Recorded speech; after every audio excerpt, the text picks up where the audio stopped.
We have our workshop about academic success redefined, uncovering practices for well-being. Thank you so much for being here today. We have some exciting stuff in store, some workshopping, and yeah, I will kick it off. So my name is Ali Shanley. I am the transfer retention specialist at the Transfer Hub, and I really focus on quarter system adjustment, making sure students really feel prepared and ready to hit the ground running when it comes to adjusting to semesters to quarters. I also help with organization and time management. So I know that there's a lot of things to juggle as college students. I really want to make sure that you all feel prepared, have skills and kind of strategies ready at the go when it comes to feeling prepared and being ready for classes and things like that. So I hold meetings, I will host different workshops throughout the year, and I was also a transfer student, so I relate and can understand some of that challenge of being in a new place. But and then we are also joined with Haley Wright, and I will pass it off to Haley. Thanks, Allie. So, correct, my name is Haley Wright, pronoun she, her, hers. I am a CAPS therapist. I'm located actually in Pepper Canyon West, which is great it's the Raya building. So I'm really actually super close to Triton Transfer Hub. If you know the Triton Transfer Hub is in Pepper Canyon West, and I am located in the Raya living learning community. That's just right, like maybe behind it is kind of a way to think about it. Or I like to say next to Gilman parking structure. So transfer students is my liaison population. So I do a lot of outreach with transfer students. You're very likely to see me at other events throughout the year related to mental health and transfer students. And then outside of that outreach, I also do individual therapy for transfer students and students across the whole campus. And that's by appointment only. But if you are interested in getting and receiving any mental health services, I will discuss that towards the end of the presentation about how you can go about doing that. Awesome. Amazing. Thank you so much, Haley. We're so stoked to have you as a resource. And we're really grateful that you are our transfer liaison. But yeah, so to kick things off, a little bit of an agenda. So what we will be covering today, so we'll kind of do a little bit of a welcome workshop goals, and then we'll spend some time redefining academic success and what that means and what that really looks like. Because I think academic success isn't defined easily, and there's a lot of things that go into academic success. We'll also talk about the role of wellness in academic life, and so really thinking about how wellness, balance, different practices can impact you academically and on your journey throughout your education. We'll also talk about how some small changes can have a really big impact on your day-to-day life, your organization, and just wellness overall. And then we'll have a little bit of an activity that I'm really excited to walk you through, because I think it can help kind of make these things feel more tangible when it comes to that balance and feeling prepared. But yeah, and then Haley will share a little bit more about CAPS, and we'll have time for questions. We'll have time for questions all throughout this session, but there will be time at the end if anything comes up throughout that you want to learn or hear more about. So some goals I have for you today. I really hope that you leave here feeling refreshed about what academic success might look for you now that you have gotten into UCSD and you're ready to start this new educational journey. You're continuing your degree, but in a different way.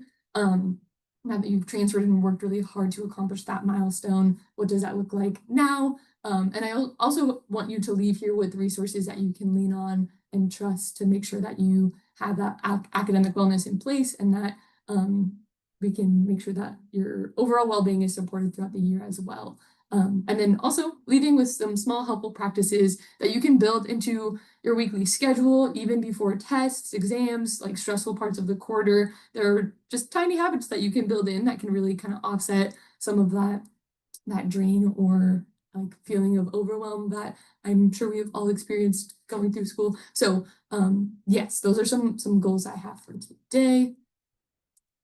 So to kick it off, why are we rethinking what academic success looks like? And I think one of the biggest reasons that encouraged me to make this workshop and work with Haley to combat some of this is because burnout is so real. As students, you are juggling so many different priorities, especially coming in as a transfer. There's so much new transition that is happening. And so it's important to acknowledge that burnout can feel real. There's different parts of the quarter that might get really stressful. And so I think when it comes to academic success, the pressure that comes with it can kind of create and result in a lot of that burnout feeling. But I think once we take a second to look at academic success and spend some time redefining what that looks like and building in different practices, that academic success doesn't actually have to equal burnout. And then there are ways that we can make a holistic approach to academic success that kind of both helps us be successful in our academics and in our personal and general lives as well. So today's focus, we'll be talking about just small wellness habits that can increase your balance and bolster academic well-being. And you might ask, what is academic well-being? And that is defined as a state of positive mental, emotional, and physical health that allows you as students to thrive in your academic pursuits and just kind of throughout your day to day. So really looking at the overarching overall health and well-being of your situation as a student. And I think, yeah, it's important to have that mindset because it is a holistic thing. You're a whole human, you're a student, you're a person. And so we really think it's important to shift that focus and have a concept of academic well-being in a holistic sense. And so with that, I will be passing it off to Haley, who will talk a little bit about this crazy law. Thanks, Allie. So, we know that stress is part of the package when it comes to being a college student. It's kind of the part of the package that when it comes to life, right? It's hard to go through life without any type of stress, and we understand that. So we're not trying to get, as providers who care about your mental health and as the Tri Transfer Hub staff that also care about supporting you academically, the goal is not to sort of say like, oh, don't stress, life is fine. Like we understand that you're under a lot of stress, especially in the academic setting. And all stress isn't bad either. Stress can be strategic. I have a lot of students who will tell me that they feel like they perform really, like that's when they feel motivated when they're stressed. The reason why we think it's important to manage stress and keep stress at a level that stays within that's strategic and helpful to you versus over stress, which then becomes negative for you, is for that very reason. If we have too much stress, it can sort of bleed into other aspects of our life and kind of create this bigger problem. And then we no longer are being as productive as we want to because we've been so stressed trying to do this that it's kind of having now the opposite effect on us. So I want to talk about the Yerkes-Dotson law to sort of validate for all of you already that, yeah, some stress is good, but we want to make sure we're doing it in moderation, okay? So this law dictates that the performance increases with physiological and mental arousal. That this law dictates that performance can increase with physiological or mental arousal, but only up to a point. At a certain point, it can become harmful, become too high. So we're gonna switch over to the next slide and you'll see this bell curve that kind of illustrates what I am talking about. Yeah, so here you see this lovely bell curve, right? And you can see that we need a certain level of arousal. You can see arousal is kind of like stress, right? Like we feel activated, right? When our activation is really low, right? Our performance is equally going to be, this uses the term weak, but low, minimal. When our arousal goes up a little bit, so we care about what we're doing, we want to get a good grade, we feel motivated, all of those things, then our performance is going to be strong. Because I care about this class, because I care about my GPA, I'm going to put some effort into this class. There's enough of a stress that I feel like I don't want to fail this class, and that's helpful. However, if you stress so much, right, your stress is out of control, you find yourself kind of maybe overestimating the impact of if this test doesn't go well. You're like, okay, if I fail this test, then my life is over, or I'll have to bail out of college. That kind of worry can put a lot of stress. And when you've got that level of worry and stress on you, it's very hard to perform at an effective level, because now the stress is so much that that's kind of all you can think about. And then it starts impacting other areas of your life, which we'll talk a little bit more in other slides. Awesome. Yes. Yeah. I think college students like are the prime example of optimal stress and using stress as a positive motivator. But yeah, it is important to keep it within a healthy range because it can really start having in like really big impacts on our central nervous system and then it throws us all out of whack. But I appreciate this curve because it highlights that well.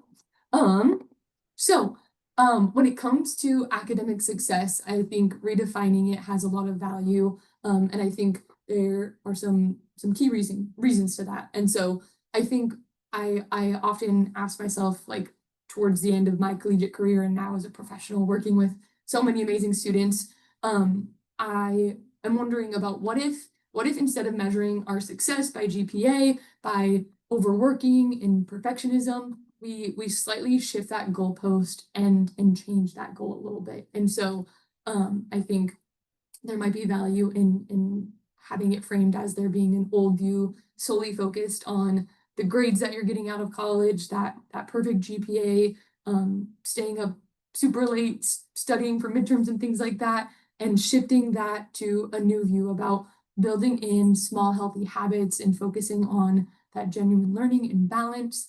And that's not to say that GPA isn't important, but I think building in that balance definitely is. And so you might be asking why is that important?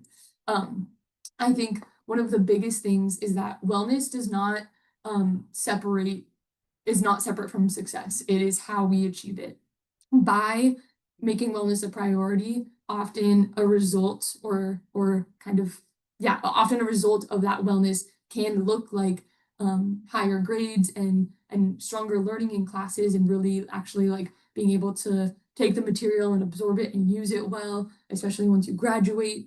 Um, and so I think it's helpful to have that reframe of mindset of, oh, like I am spending time on this wellness, and that's not taking away from time studying. It's actually helping me to become a better studier in the long run. And so that is really crucial. Additionally, I think it's a lot about habits you build as a student and how those can help shape your professional standards and habits.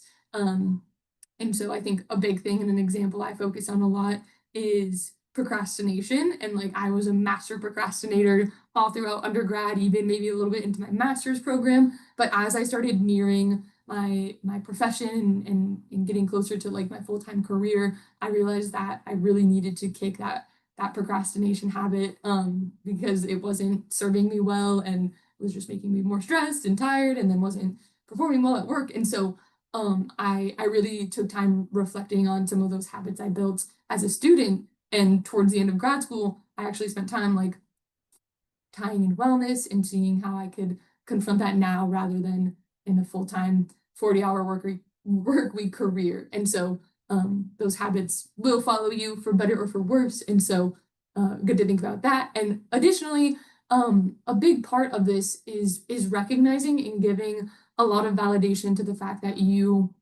are a complex, awesome, and multifaceted human being. GPA and grades are important. They can set you up for different grad schools and things like that. But at the end of the day, they do not define you.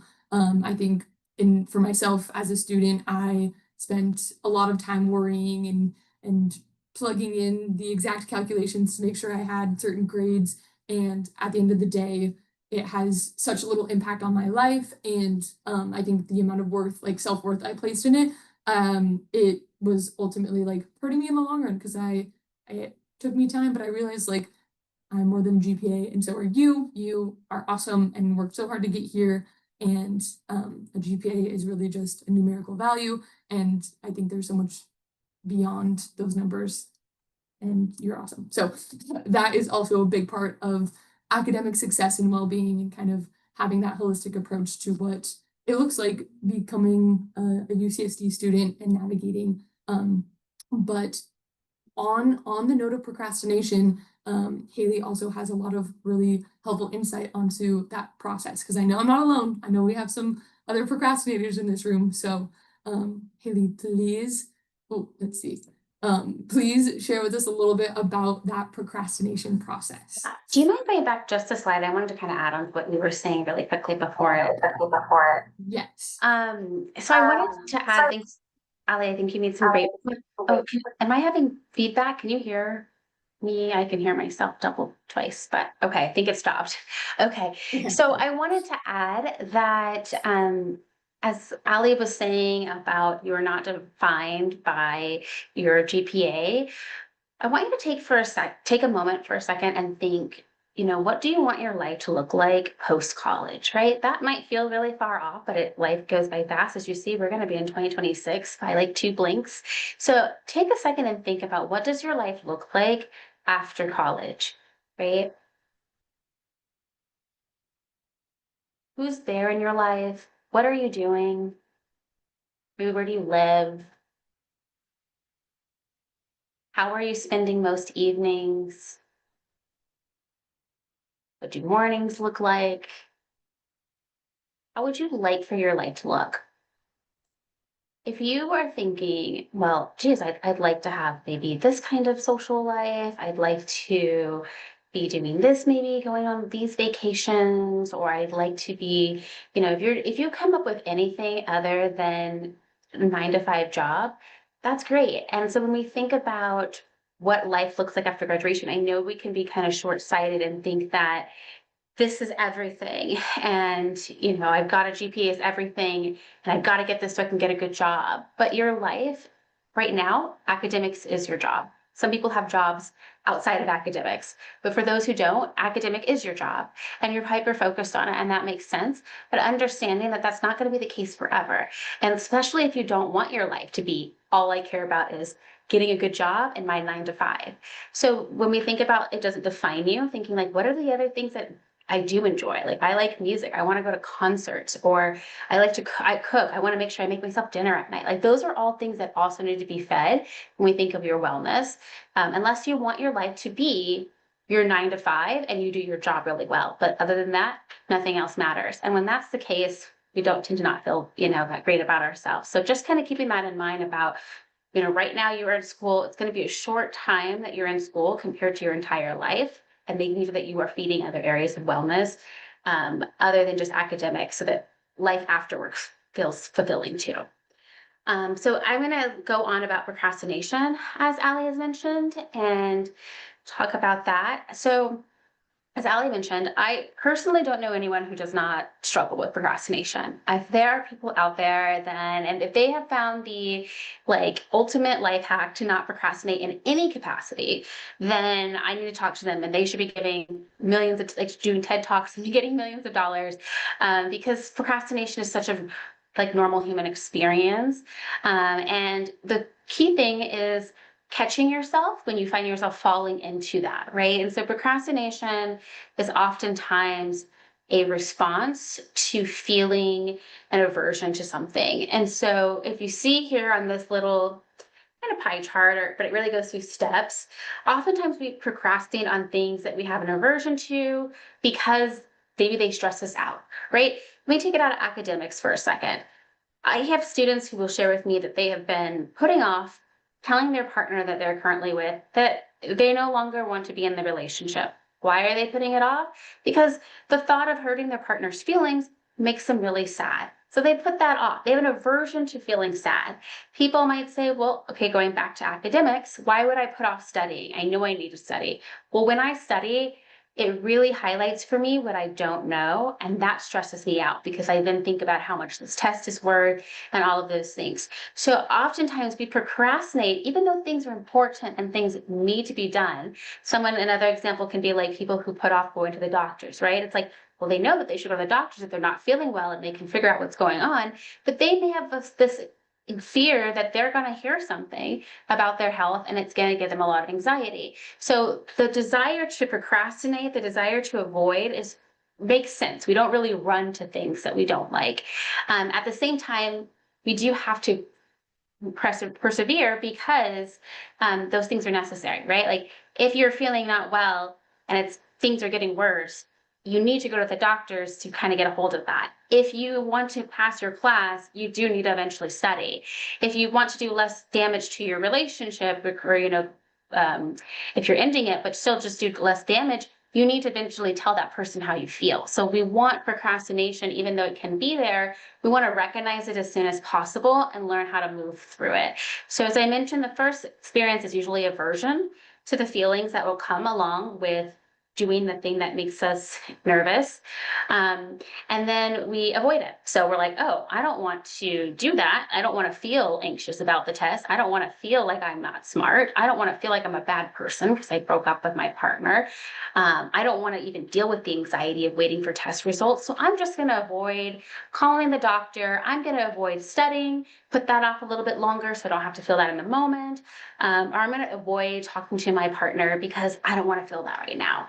So that avoidance is what we normally happens for us. We just go ahead and say, I'm going to do something else. I like to say, this is an example of avoidance it talks about on here. Whenever I'm avoiding work, like if I'm doing like administrative task, my apartment is the cleanest it's ever been because I'm like, let me go clean this, let me do this task before I do that and that, right? Um, and that provides a temporary relief. Woo, I was really worried about this feeling. I did not want to feel that way. So let me just distract myself or do something else. Students might say, oh, let me go on my phone, right? And let me scroll. People oftentimes refer to that as doom scrolling, which hopefully your feed has more than just things that make you, feel gloom and doom.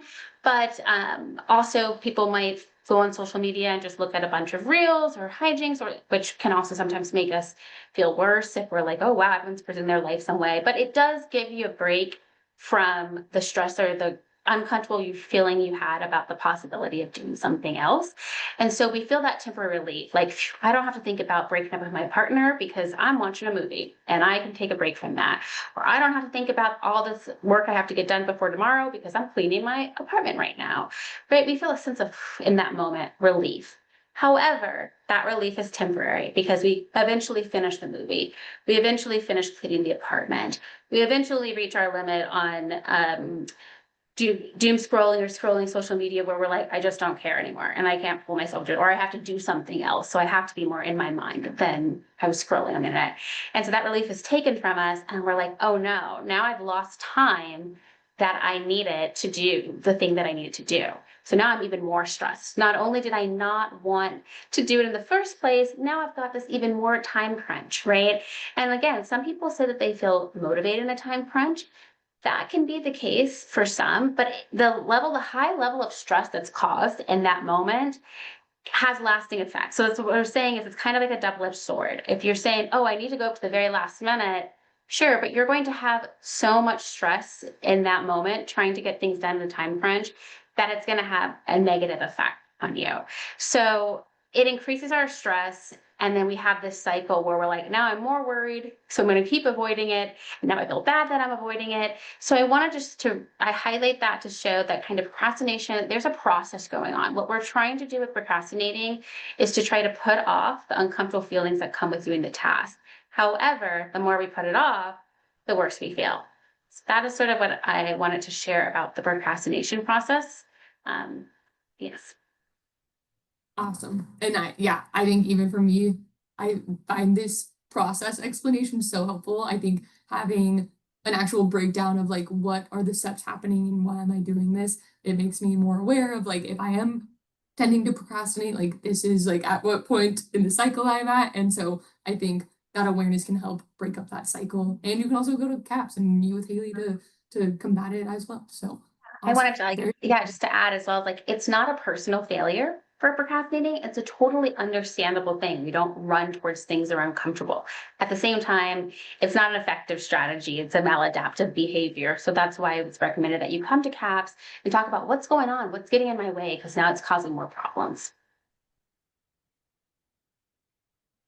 Alrighty. So with that being said, we're going to kind of get into some of the wellness areas and kind of go through like a little breakdown of the key wellness areas and like key areas of each of our lives. And then this will set us up well for the activity that we're going to do. And so I think well-being pretty commonly is broken down into these key areas. You'll see some wheels and different like iterations of this that include different or like additional areas, but these are pretty generally the key areas of wellness in our lives. And so that really looks like emotional wellness, and that can incorporate things like stress management or resilience. When we think of emotional wellness, that looks like the emotional side of our lives. So whether that be like our feelings and thoughts and those habits around how we like cope and manage that stress.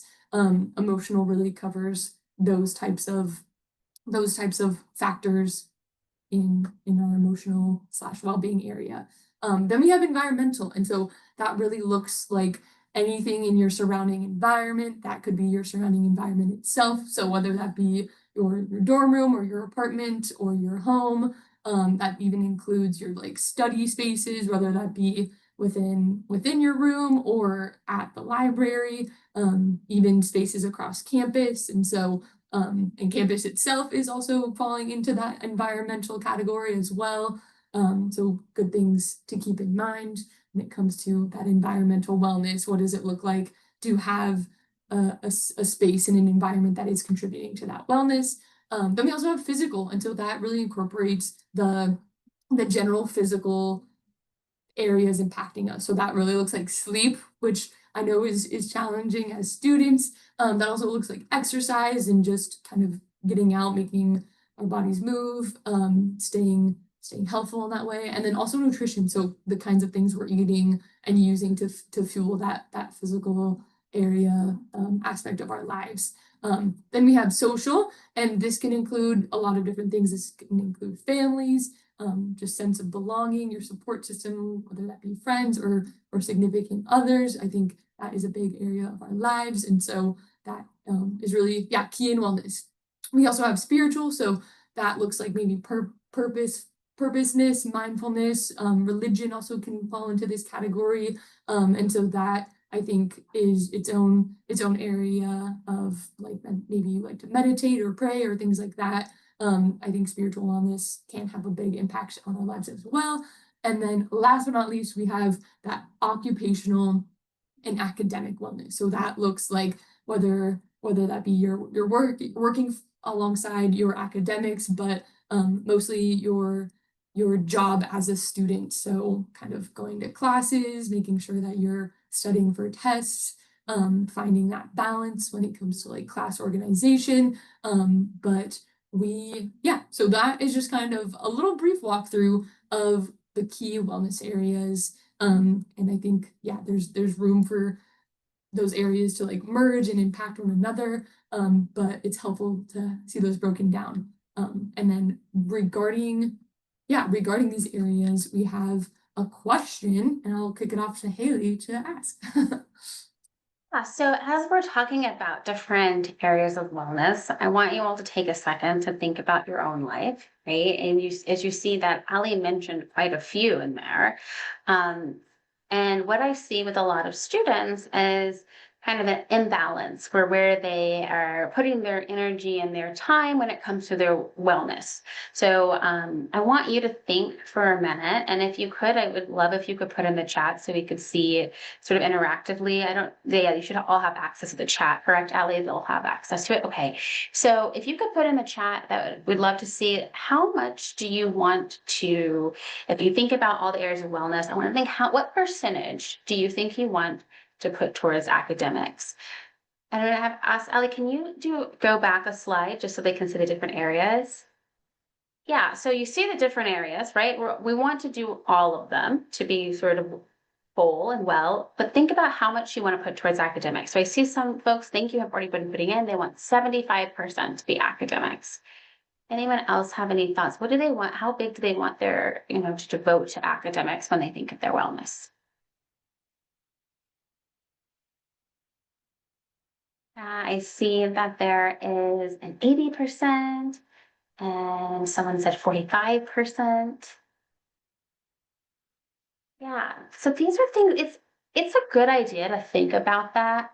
going into the year, because oftentimes we have a percentage in mind, and oftentimes when the stress hits us and we feel like, you're in the environment of school and you're in the classes, that tends to tip up a little bit. Tick up a little bit is what I'm trying to say. That tends to tick up quite a bit, right? And for folks who have higher percentages, this is just an example of a pie chart. This isn't necessarily from any data specifically, but I wanted to show the pie chart so that you could sort of see how we do divide our time. For those who have a pretty high number, knowing that these other areas, generally when we think of people's wellness, also impact them. So if you have a high percentage for academic, that's, well over 50%, these other areas are going to be smaller. And because these other areas have a lot to do with us just being humans and how we connect with each other, and other areas like, again, physical wellness, all of us, physical wellness applies to all of us, right? As humans, emotional wellness applies to all of us. Environment, we are all sensitive to our environment and are, influenced by our environment. We tend to be social beings. So all of these other areas will matter to you. We can't make it seem like they don't matter. So if you are giving even more than 50% of your academics, it means these other areas are getting less and less. And it goes back to, we talk about your life and feeling like, you're happy with your life. If these other areas are not getting a lot of attention, that's when you can say, wow, I give a lot of time to my academics. I'm doing great in my, school, and I've got a great GPA, but yet I'm still not satisfied. I'm still not happy. So that's something to think about when you're feeling like, oh, I'm feeling super burned out. It's just academics day in, day out. Why am I still burned out? I mean, my grades are okay. Why am I still feeling this way? Oftentimes it's because you're neglecting those other areas. And a lot of times the students, they come to me and they say, hey, I feel burned out. I'm stressed. I'm doing this and this and that. And I ask them, well, what are you willing to change? What are you willing to give more towards? And that can be a little bit of a disagreement for them. They can feel like, well, I don't want to study any less, or I don't want to drop any extracurriculars. And so thinking about our life, as we all sort of have, the very common saying, 24 hours in a day. You have the time that you have. We can't add more hours to your day. So you have to sort of make an agreement with yourself of like, how do I find balance? What am I comfortable with? That's just something I wanted to kind of highlight when we think of overall well-being, that sometimes we devote it to one category where we feel strong and the other categories lack, and that can really impact us. Yes, absolutely. Yeah, there's like a trade-off that occurs. I think when I first saw this like pie chart breakdown, I was like, yeah, like 56, that doesn't seem like a lot. But then when I see it visualized, I'm like, oh man, like there are other categories that are kind of facing that trade-off of like if I'm spending such and such amount of time studying, which is like good and helpful, that is maybe cutting into different areas and like should I adjust it so that it's maybe like 50% academics and then I have more time to focus on physical health.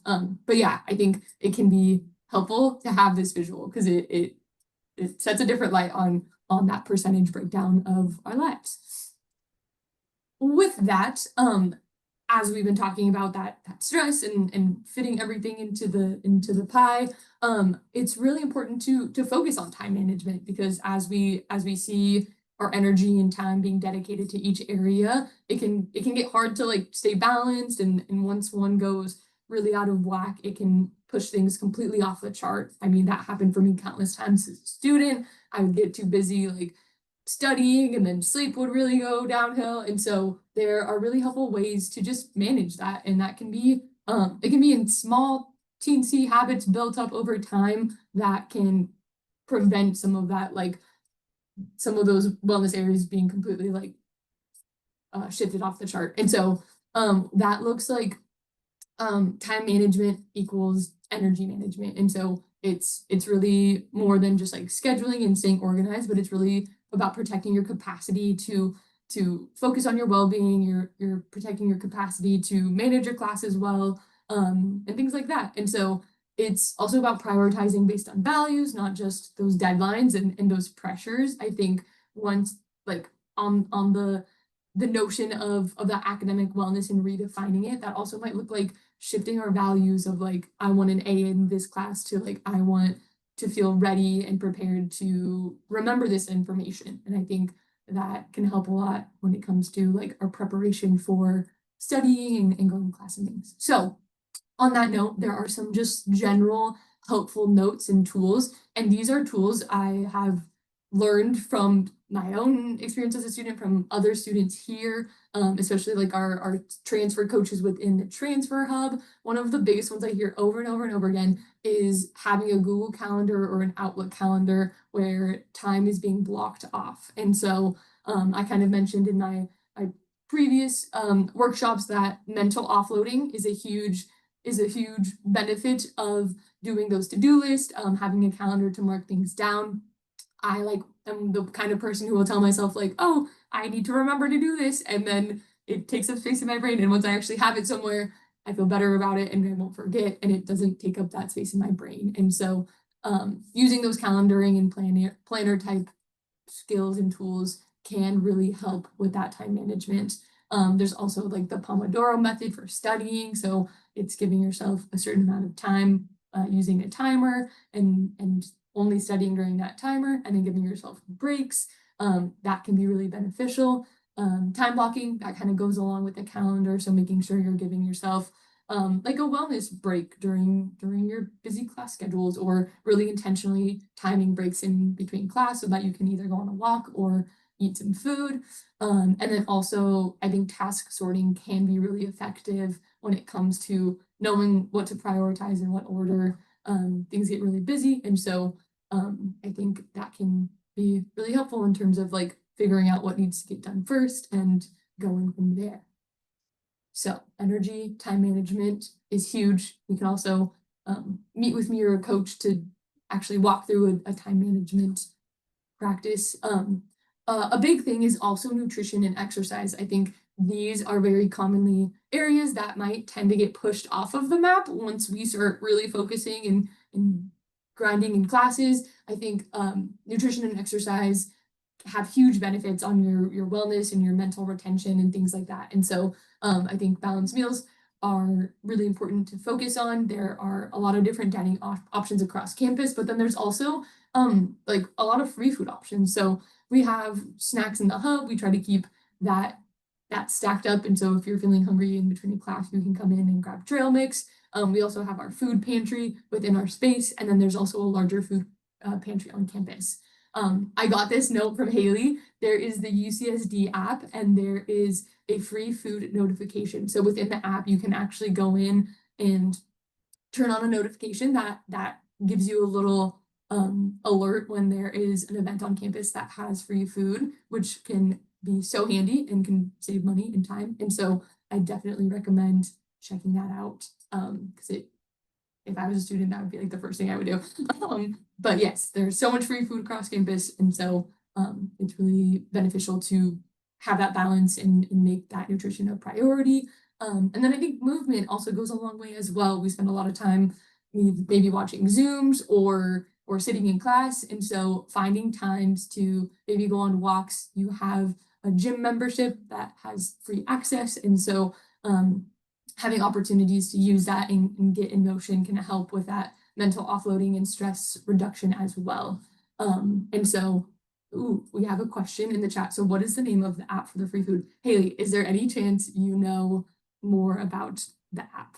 So it's actually the school's app. So it's UC San Diego's app itself. So everything else that I'm sure that you maybe have been directed towards that app for a bunch of other reasons. It's the main UC San Diego app. There's a notification on there, and it notifies you when certain events are over and there's free food. So you can, for example, if there's a catering event, people had a Rubio's, the event's over, they ordered more than enough food. People have already taken it. They'll say, hey, we've got these many left burritos. And they kind of goes out to anyone with a notification. And if you happen to be in the area on campus, you can swing by and pick up a burrito and kind of keep going. It's always, and usually it's catered food. So it's really yummy usually. I mean, I haven't actually partaked in it, but it's like you think if it's catered, it's probably going to be yummy. So it's through the main UCSD app. It's just you need to go into your notification settings.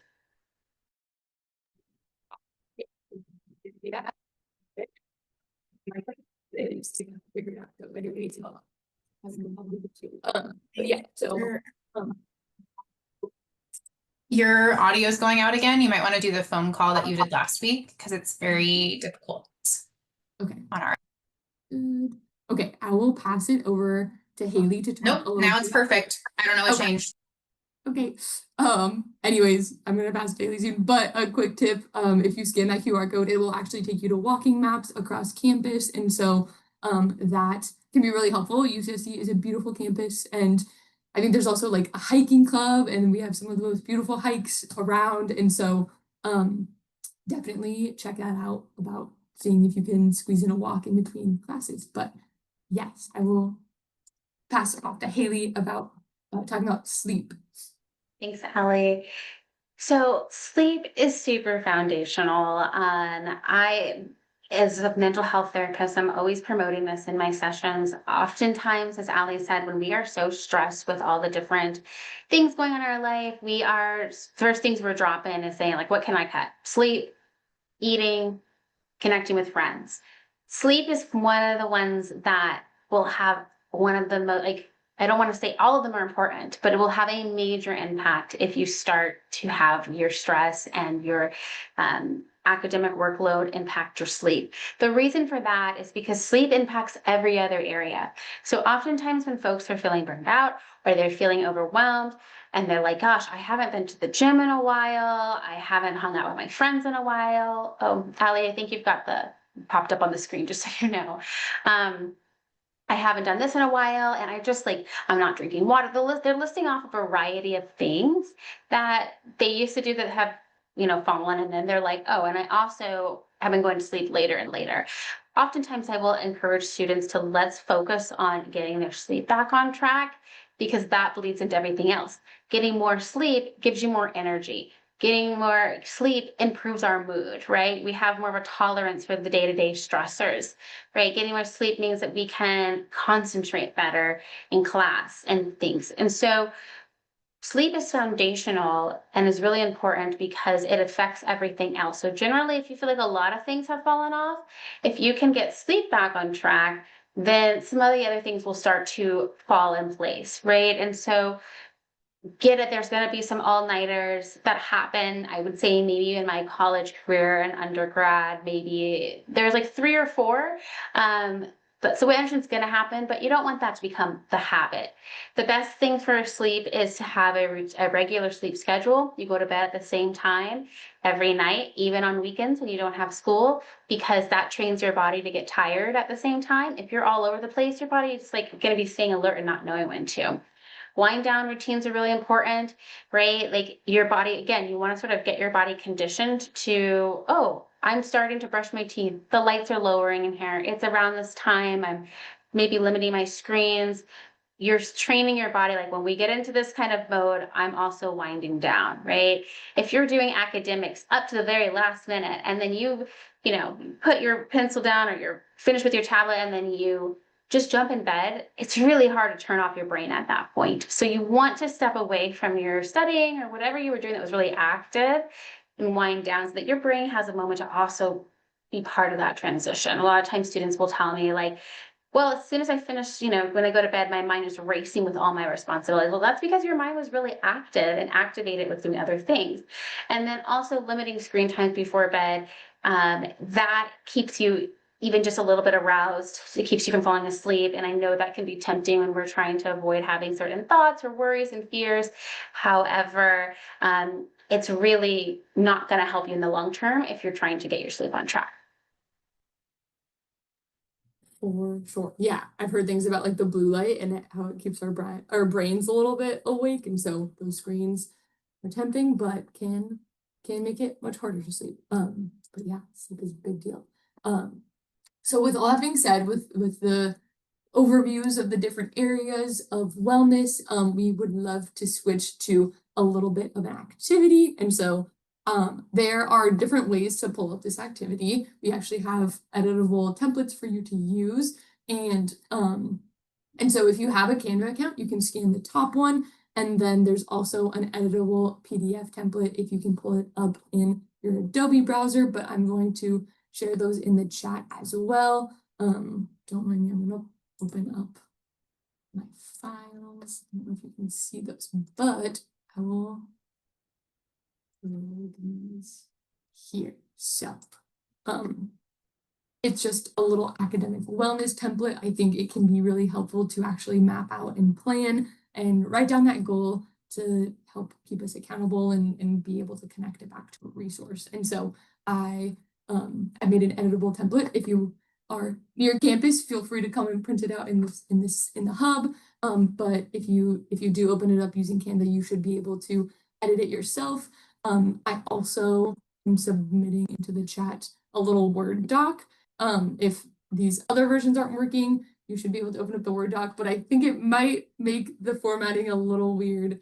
And so definitely, yeah, check out those, and then we can kind of get into the activity. And so with academic wellness, I think it can be really helpful to kind of make a plan and make a goal for what we want to start out and carry on through the quarter. And so yes, thank you so much, Tessa, for linking the template. And so once you have that open, I really want us to take a minute to think about an area that we'd like to focus on, maybe one of these in the specific wheel. And so to kind of list it out again, we have emotional, environmental, physical, social, spiritual, and occupational. And so I think it can be helpful to like set that intention, set that goal when you come into UCSD and have that first quarter. What is an area that you really want to focus on, and help kind of build into that balance. And so feel free, if anyone wants to, feel free to put an area in the chat that you really want to focus on, or even if someone has an example or wants to volunteer, feel free to do that, but no worries if not, because I can share as well. But I'm going to give us all a second to like think about that area when we want to find balance in our life. What area is like calling to us most about wellness and all those kinds of things.